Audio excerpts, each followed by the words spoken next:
Hey everyone, my name is Danilo Petrovic. I'm Ilya Marchenko. I'm Denis Kudla. I'm Evgeny Donskoy. I'm Henry Laaksonen. I'm Peter Torebko, and you're listening to the Game to Love podcast.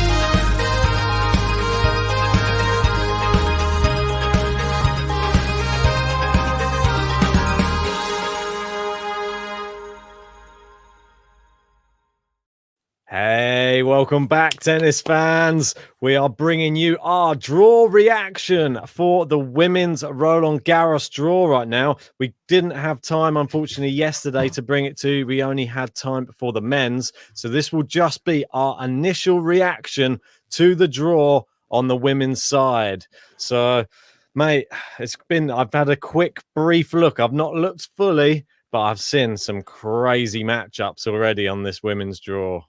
Yeah, as Ben said, this is more of an instant reaction. We'll be doing a more in-depth one, I believe, tomorrow night once the qualifiers are in. And that'll be us giving our predictions on the draw challenge. So if anyone wants to join our league, the link is pinned in the live chat. So feel free to do that. We'll be giving prizes to you as well.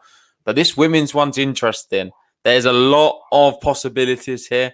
I feel like the person who wins the bracket league this year is going to be a bit of a genius because they're going to have to make some big calls. Because there's having an initial glance, and I know you've not had a look at all. I've had a little look, and there's so many little matches where I'm just not sure. There's so many 50-50 ones. Yep. And I think whoever is able to call this year's Women's French Open is an absolute genius. But yeah, shout out to people in the chat. We've got Almino joining us from Australia, and he's going, no surprise. Come on, Ashley Barty. Let's see how well she does here today. Well, actually, this tournament, because she's got a real chance, I feel. That's an interesting way that the comments are coming up today. Yeah, no, I think it's because we've changed the font. They seem to be coming up differently. We've got Kathy here saying, good morning. What a nice surprise. Yeah, well, don't say we don't treat you guys. That's it. We're coming for a bit of an impromptu one during work. It's not going to be long. It's just an initial reaction, just like we did for the men's one the other day, where we go through each quarter, giving our little picks and things. And as Liam's asking there, do I need to do my bracket today? No, you do have time to do your bracket. I believe there's 2 days and we've got to wait for the qualifiers as well. But I recommend doing it when we do it tomorrow, just to be sure. You don't want to miss it. Yeah, don't forget to hit the update button on those brackets. Well, mate, without further ado, I think there's so many things to have a look through. We should just get stuck into it. That's my personal opinion. Obviously, reigning defending champion is Iga Swiatek.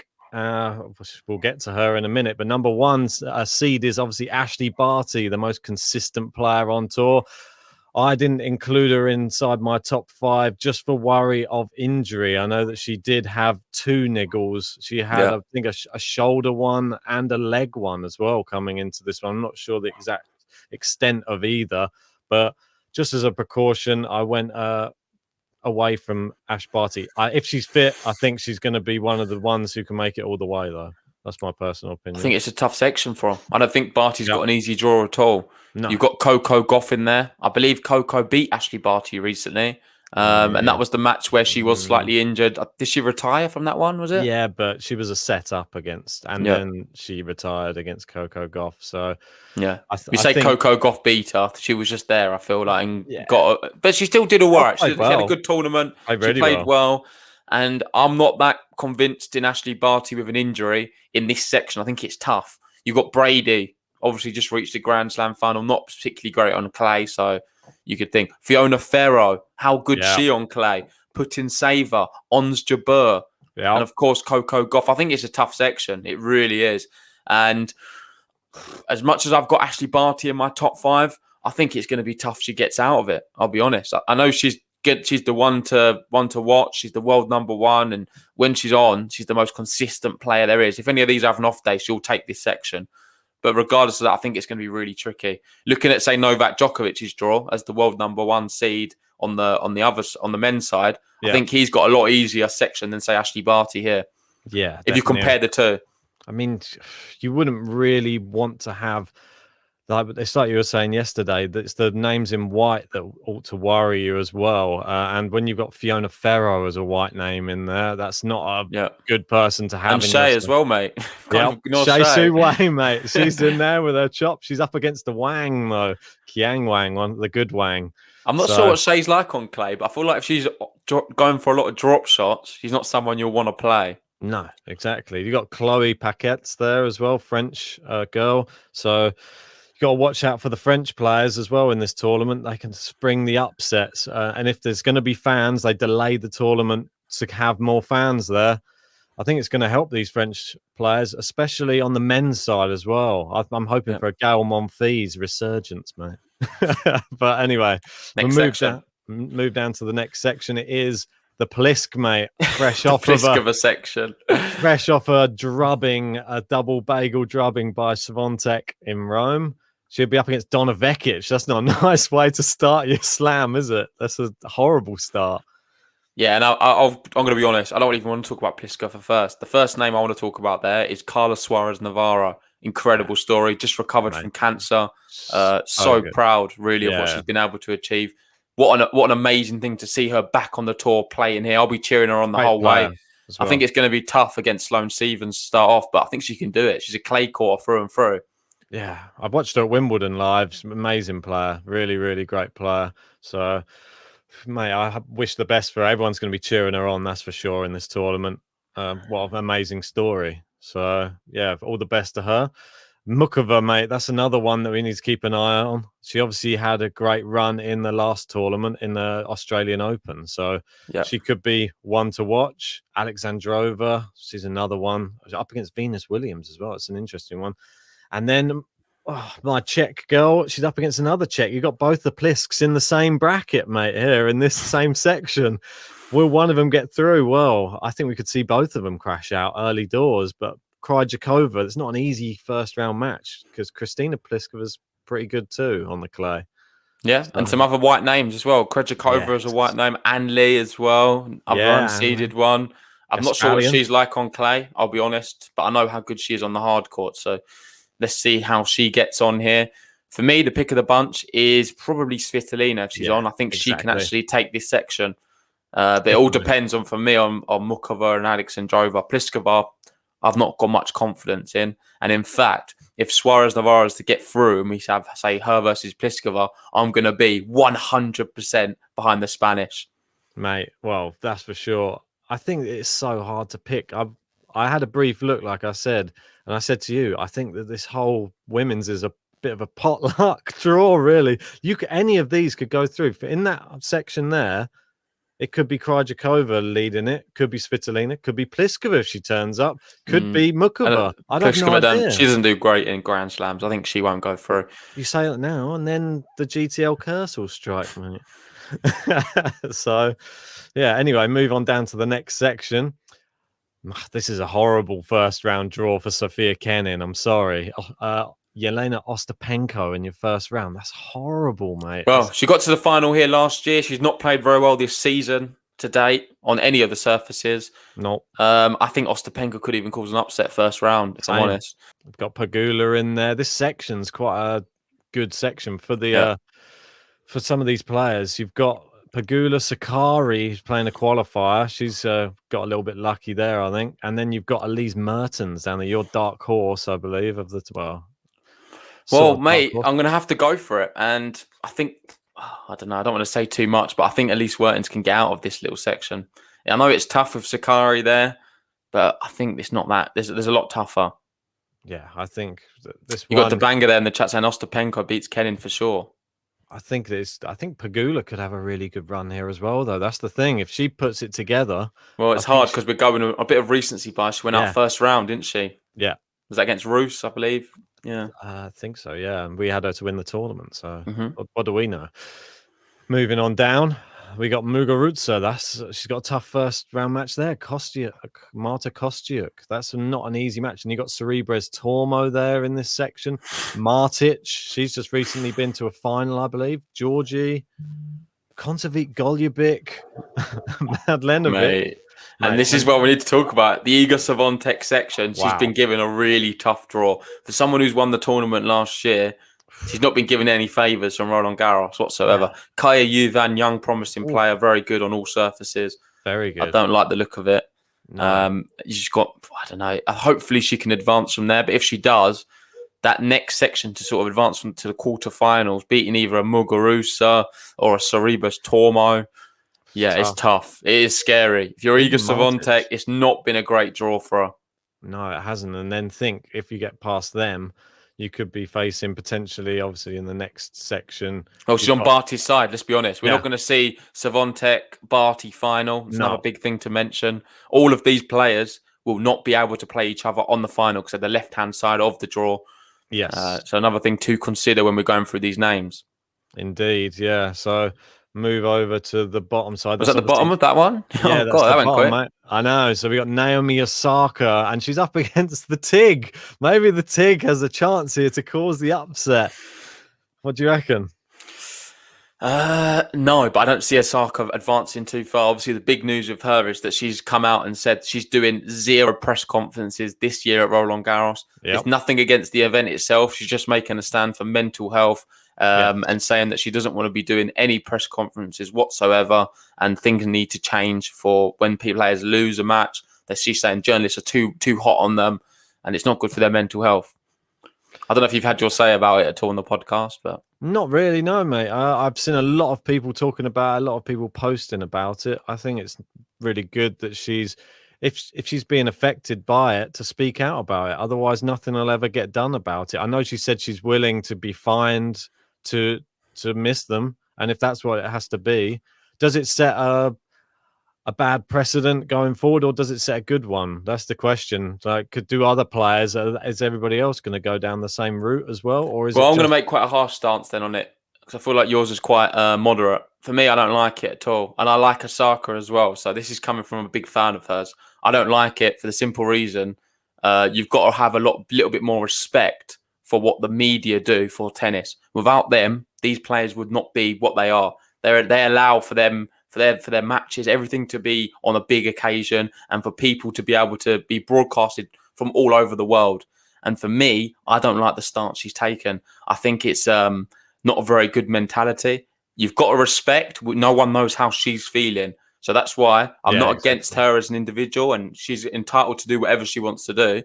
But I'm able to also give my opinion on it, and I don't like it because I think you need to be out. You need to be, after you do a match, you've got to be able to take the wins with the losses as well. And if you don't want to be talking, because at the end of the day, it's funny that she's done this one at a clay court event where she's not very good on clay. You didn't see her really doing these things when she's doing the US Open and Australian Open and all of these when she's brilliant on the surface. So it just seems to me the whole timing of it stinks a little bit. And when it doesn't suit her, all of a sudden she doesn't want to talk. Well, there's one thing that I was sort of going to allude to as well, which it's hard to really know the exact truth behind any statement as well. Obviously, I hope she is being 100% real with it, but you are talking about the wealthiest female tennis player in the world. And if you don't want to do press and it costs you a little bit of money, so be it. So you can pick and choose not to do it and take a fine because you're earning 30 million a year in endorsements or something. That other players don't have that luxury. They can't just say, "Oh, I'm not going to do press." Well, there's not many players on the tour who could afford to do what she's doing. Maybe the top 10 or top 20. I don't know. If that. Not even that. Yeah. So that's what I mean. Like it does. There's a grey area there where you can be looked at negatively because you can afford it, and you can afford to say, "Oh, I don't want to do this. I don't want to do that. I can pick and choose." Whereas the other players who are lower ranked, they still have to do it. They can't afford the fine. So it's a little. Yeah, she's not really protecting their mental health. Not protecting. No, there's no protection to say if anybody else wants to miss theirs and come to me and say, "Oh, I've got bad mental health," I'll cover your fines as well. No, but you're not going to do that, are you? Obviously, because it's going to be a hefty fine if all the players say, "I don't want to play." Yeah, don't want to play. Don't want to do the press conferences. Like you said, got to take the good with the bad. Maybe there should be some on-site therapist there. Maybe there can be these type of people on Grand Slams behind the scenes helping the players if that's what they need. I don't know. It's hard to say. We're not in their position. And from someone who's quite a competitive person, I play different sports. When I lose, say if it was on the level where there's a lot of money at stake, it's your whole career. Say, I think Liam makes a good point. I don't have that, but like if you lose, like you just feel really low on yourself, and it's hard to accept a loss. And I don't think I would deal with questions very well myself. But that doesn't mean that you should shy away from dealing with them, because just go there and be a bit rude. It doesn't really matter at the end of the day. Just be showing. I think it's good to at least be able to voice your opinion and allow people to get like an inside information about what you're thinking after a match. Yeah, like Liam's sort of saying here, why didn't she use her time? Just go to the press and just be honest about her mental health, and hopefully, if now she has spoken out, people won't attack her in the same way. People won't put the same amount of pressure on her, and rather than just being silent, because when you say nothing, sometimes it's worse than saying something. Yeah. So I don't know. Anyway, but we're getting too bogged down in that. Let's get bogged down in Anna Bogdan. She's playing a qualifier in the first round. She could have a potential good run here if she gets past the qualifier. She could be up against the Tig or Osaka. She'd probably fancy herself in that match. I don't know. I'm not so keen on either of them. For me, it's Danka Kovinic or Clara Burel. That's the standout tie out of all of these here. I think Burel's the young French lady, really good. Danka Kovinic won an event, I believe, on clay recently, and that's her preferred surface. Usually plays on the lower circuits. That's a tough match. I think who can win that can run Osaka close. I'm making a big call now. Yeah, mate, for sure. Vondrasova's in this section as well, and she cannot be ignored. Up against Kai Kanepi. I know you're saying the other one was the tie. I think that one. Oh yeah, I guess so. That's a good one. That one stands out massively for me, and I really like Caroline Garcia versus Laura Siegmund. That's a really good first round matchup. I think you watch out for this. There's a lot of French people in this little section, so you could see one of them go quite far, I think. Yeah, we've got Ramazay there saying Risk has pulled out. So cheers for that, mate. Appreciate it. So no Risk there, but no loss either. No. I don't think Risk is playing very well. Give it to a lucky loser. I'm sure there's plenty better ones out there. So, but overall, the last thing I want to say on that thing is really, I know it's not Osaka's surface, but she's got a good chance. Her draw's not that difficult on the whole grand scheme of things. Burton's in there. That's probably, I don't know, Vondrasova. Probably one of the best seeded players you could draw, maybe. This section, mate, this was one of the ones that I did notice before coming on. And the one at the top there, she hasn't been done any favours, Andreescu. Zidansek, one of the hot white coloured players in this section. Christ, so you don't want to be playing her. That's one of the people I wouldn't want to pick out the hat if you're a seeded player.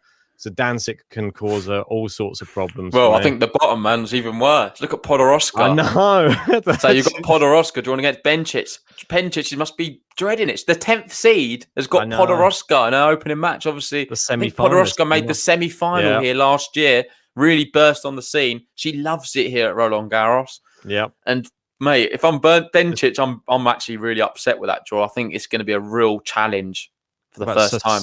Conta's had a terrible draw here as well. Serena Sestaya in the first round. Sestaya, obviously, I think she's into the semi-finals in the tournament she's in at the moment. Yeah. So she's in good form. I don't know. Maybe she should pull out of that tournament. Yeah, because it's Andreescu did. Yeah, I don't know. Maybe she should pull out. We'll see what happens. Will Djokovic pull out as well of Belgrade? I don't know if he's going to go all the way to the final and want to be playing that and then Roland Garros next week or the next few days. But let's see how that goes. I believe Trevisan had a good tournament last year. Yes, mate. Very good player as well on the clay courts. She likes it here at Roland Garros as well. Got the Russian there, Kasatkina, another really good player in this section. Balskova, Siniakova. Obviously, Siniakova just beat Serena Williams, I believe, on clay. Mate, this is the who's who. Who do you reckon is the Kudermetova? We haven't really spoke about her. She's been in incredible clay court form this year. So probably the pick of the bunch. I think she'd probably be my favourite to advance from that section. Saying that, I know there's some tough names, but I think Kudermetova right at the top. Yeah, I think so as well. We've got Dark Angel going, go BB. There's going to be a lot of BB fans, no doubt about it. And I would love to see her do it, but it's certainly going to be tough. Definitely, mate. Right, so moving up from Andreescu's section, and here we go. We got Sabalenka. It's the Belarusian section. Mate, these two, do they ever avoid each other? I feel like every event they seem to cross paths somewhere. Usually it's semi-finals or something, but this is earlier doors here, and we could have a quarter-final matchup of Azarenka-Sabalenka. There's only really one Belarusian in form right now, though. Azarenka's suffered a few injuries and not been at the races and not been as good as Sabalenka. And talking about Belarusians, you've got Sasnovich in there as well. It really is, isn't it? could have another Belarusian versus Belarusian in the second round there with Sabalenka Sasnovich. I think that'll probably, near on definitely, I think that will be the matchup that's going to be happening. Yeah, agreed. Some other matches there quite interesting. Well, the one that stood out for me was Towson Badoza. Yeah, 83-84, mate. That's my match of the whole first round, I think. That's crazy. I mean, Badoza is one of the people I've sort of picked to do well in this tournament. I sort of a rank outsider, really, just because she's such a good clay court player. She just won in Belgrade. Yeah. Towson, though, that's not someone you want to draw in the first round. She could be in top form. So either of those could do well, I think, in this. Mate, it's tough. Pavlyuchenkova as well, can't ignore her. No, definitely not. Tomljanovic as well. Berrettini might have been giving her some lessons. Kuznetsova as well, mate. She might be a little this sort of battle of the older players at the top there, but one of them gets to go through, and they're going to be potentially playing a much younger player in the next round. So yeah, you got Daniel Medvedev saying Sabalenka's had a pretty easy draw. I don't know about that. I wouldn't say it was easy. I think it's pretty tough, to be fair, but she can do it. I would agree that her initial draw maybe is not too difficult, but beyond that, to advance to the quarterfinal, the top side of here, that is pretty tough, no doubts. Yeah, it's very tough, mate. I don't think it's an easy draw, but it's not really stacked with power players. That's all I'd say. Yeah. But I think that's the key. Sabalenka, if she can overpower anybody on the court. And shout out there to MC Quadrio for joining us. Hey, how you doing, buddy? We're doing very well, thanks. And so on to another power player, or two other power players in this section. We've got Kavitava and Serena Williams in this section. And they sort of look like they might be on a collision course to face each other. But yeah, two experienced heads. I would love to see a Serena Kavitava quarterfinal. Personally, I think it would be great for us to do a live watch along for it as well. Can really get our teeth into it. Let's see how far Serena can go. Rus can be dangerous, and there's a good chance, in my opinion, she'll be playing her in the second round if she's to beat Begu, because Rus, I don't know. We've seen what she's done against Pegula recently. She's just got this in her where she can beat anyone on her day, but then not consistent throughout a tournament. Yeah, mate. It's one of these things. And Serena, don't forget, I know there's all the talk of Rafa getting the 21 Grand Slam. Serena's still on course for she needs to get her own. She's looking for number 24. So every Grand Slam that goes past is one more chance gone for her until she gets to, she's going to be 40 this year, so it's going to be few and far between these opportunities. I think she's got an all right draw here, so I think she could make a little run potentially. I agree. I don't want to be too dismissive of some of the names there, but Kerber, not that impressive recently, and Rybakina as well, slightly fallen off. Not more of a hardcore player, I believe. So yeah, I agree, kind of thing. It looks like Serena Williams, Kvitova, they could lock swords here. Yeah, definitely, mate. It's going to be exciting. I'm thinking about my picks. I had Kvitova in my top 5. Quite like her draw here. I think that's a good one to have had, to be honest. And obviously Swiatek and Barty in the other side. That looks like they could be on a collision course with each other should they get through there. Yeah, so what I want to say, if you just want to zoom out a little bit, we look at the whole draw as a whole. So I just wanted to ask you, what is your toughest side? You can see there a picture of Swiatek. This is the official one that Roland Garros announced. What is your toughest side out of the two? I would go with this side, to be honest, because I don't know. This section down here was pretty horrible for Swiatek, to be honest. I don't like... She's got Martic in there, who's been playing really well recently. Kontaveit, she's always a problem for people. Muguruza, you can't ever write her off. Yeah, you can't. It's a tough side, that left-hand side. Look at all the names. Sakari, Pegula. There's probably more experience on the right with Serena and Kvitova and all of them. Yes. But the left-hand side just scares me. It really does. With Swiatek and Barty there. Yeah. I'm glad Sabalenka's on the other side, because that would have just been ridiculous otherwise. Yeah, I know. We know that the men's draws, we've got the big 3 all stacked into one side. Whether or not Roger's going to give us much to cheer about in the men's or not, we'll wait and see. But he's playing a qualifier, so it's going to be interesting. You haven't seen many women, top women, playing qualifiers though in this. So no, they're no gimmies in that. I think the only person who got one was Kavitava. So yeah, that's true. But anyway, that's our initial draw reaction there for the women's. If you've not seen the men's one we did yesterday, go check it out. It's just definitely as it happens, really. We're just going through it for like a first kind of time. Just have a nice little initial look before we do our more official draw preview show, I believe tomorrow evening time. So go check that out. Hopefully you can be there in the live chat with us for that one. Indeed, yes. We probably need to do another short podcast, probably to wrap up some of this week's results and to announce Dosser of the Week, Game of Faces results. So keep your eye on the channel, hit the bell button and subscribe. If you haven't joined the Discord yet, make sure you join the Discord and you can be kept up to date with everything GTL. So there's lots of people in there all talking tennis and the qualifiers that are going on at the moment. Yeah, some really good ones as well. So we'll wrap it up. We're going to get back to work. Big thanks for everyone who joined us. I know it's kind of the middle of your day for most of you, but we appreciate everyone here. If you haven't already, like the video, hit the subscribe button, and we'll see you very soon. See you later, guys.